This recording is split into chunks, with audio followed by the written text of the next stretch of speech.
জয়শঙ্করের হস্তক্ষেপ কিছুটা স্বস্তি দিল। ইরানে আটক 17 নাবিকের সঙ্গে ভারতীয় অফিসারদের সাক্ষাতে অনুমতি। কাল বিষয়টি নিয়ে আলোচনা করেন বিদেশমন্ত্রী জয়শঙ্কর।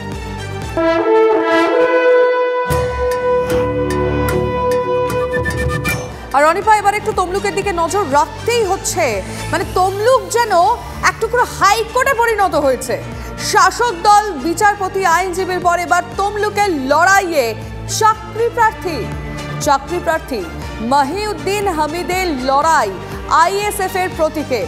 ভগবানের বিরুদ্ধে ভক্তের লড়াই। তমলুকে বিজেপির প্রার্থী প্রাক্তন বিচারপতি অভিজিৎ গাঙ্গুলি, শাসক দলের প্রার্থী তৃণমূল যুব নেতা দেবাংশু ভট্টাচার্য, আইনজীবী শায়ন ব্যানার্জি সিপিএম এর প্রার্থী, আর এবার আইএসএফ এর প্রার্থী আপার প্রাইমারি আন্দোলনের নেতা। বিচারপতির কাছে অনেক আশা ছিল, কিন্তু চাকরি হয়নি। বিচার প্রক্রিয়ায় বেড়াজালে আটকে আপার প্রাইমারি নিয়োগ, তাই নিয়োগ প্রার্থী নামলেন ভোটে। সংসদীয় রাজনীতিতে এসে চাকরি ছিনিয়ে নিতে চান মহিউদ্দিন। গান্ধী মূর্তি ও মাতঙ্গিনী হাজরা মূর্তির পাদদেশে অবস্থানকারীদের প্রতিনিধি হয়ে এবার আইএসএফ এর লড়াই। দুর্নীতিটাকে ইস্যু করে বিচারপতি আজ ভগবানের আসনে বসেছেন। দিনের শেষে কিন্তু সেই যোগ্য চাকরি প্রার্থীরা এখনও রাস্তাতেই বসে আছেন। তাই আমি চেয়েছিলাম এই যোগ্য বঞ্চিত চাকরি প্রার্থী তাদের কণ্ঠস্বর হিসাবে প্রতিরোধ গড়ে তুলতে, প্রতিবাদ গড়ে তুলতে।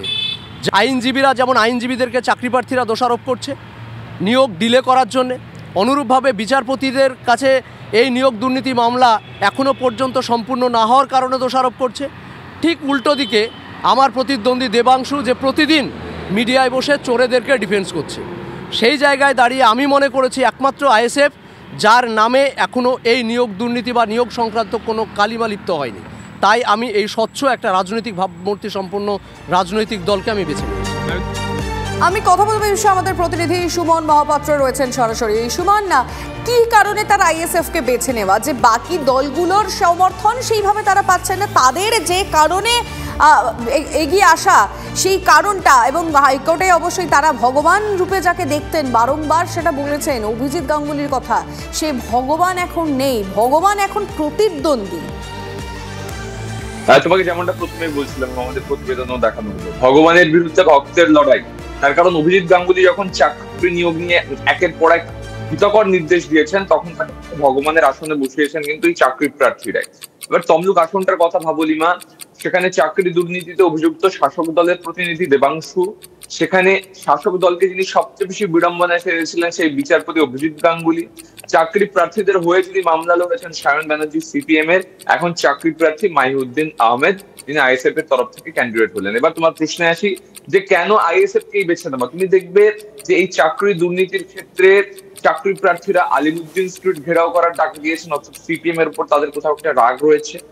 তৃণমূল কংগ্রেস রাজ্যের শাসক দল, যারা শিক্ষক নিয়োগ দুর্নীতিতে সবচেয়ে বেশি অভিযুক্ত, তাদের উপর চাকরি প্রার্থীদের রাগ রয়েছে। বিচারপতি অভিজিৎ গাঙ্গুলি কলমের খোঁচায় চাইলে চাকরি করে দিতে পারতেন, কিন্তু তিনি চাকরি করে দিতে পারেননি, তাই তার উপরেও চাকরি প্রার্থীদের রাগ রয়েছে। সেই জায়গা থেকে একমাত্র নওশাদ সিদ্দিকী, যিনি বারবার চাকরি প্রার্থীদের পাশে এসে দাঁড়িয়েছেন, তাই মহিউদ্দিনের আইএসএফ কে বেছে নেওয়া। বেশ, অনেক ধন্যবাদ তোমাকে সুমন। সুমন মহাপাত্র আমাদের প্রতিনিধি ছিলেন সরাসরি।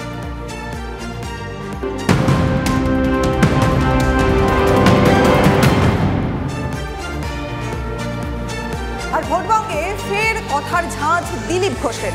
দিলীপ ঘোষ যেখানেই যান শিকড় উপড়ে ফেলেন। তৃণমূলকে হুঁশিয়ারি দিয়ে ভোটের উত্তাপে আরো চড়া সুর বর্ধমান দুর্গাপুরের বিজেপি প্রার্থীর। কর্মীরাই বেরিয়েছে, দেওয়াল লিখছে আমার সঙ্গে ঘুরুন, বুথেগুলো বসবে না, বুথ সামলাবে।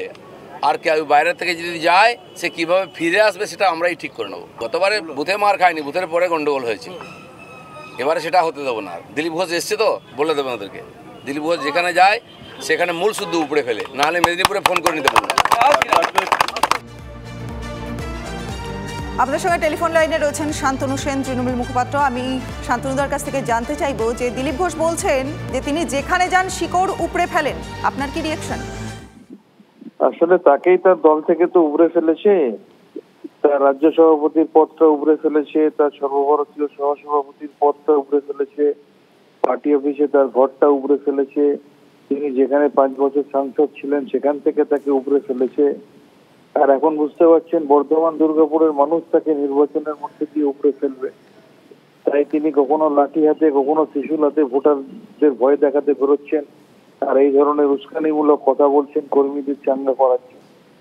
তিনি যত এই ধরনের কথাগুলো বলবেন, নির্বাচনে তার পরাজয় তত বেশি করে সুনিশ্চিত হবে। বেশ, ধন্যবাদ শান্তনুবাবু আপনাকে।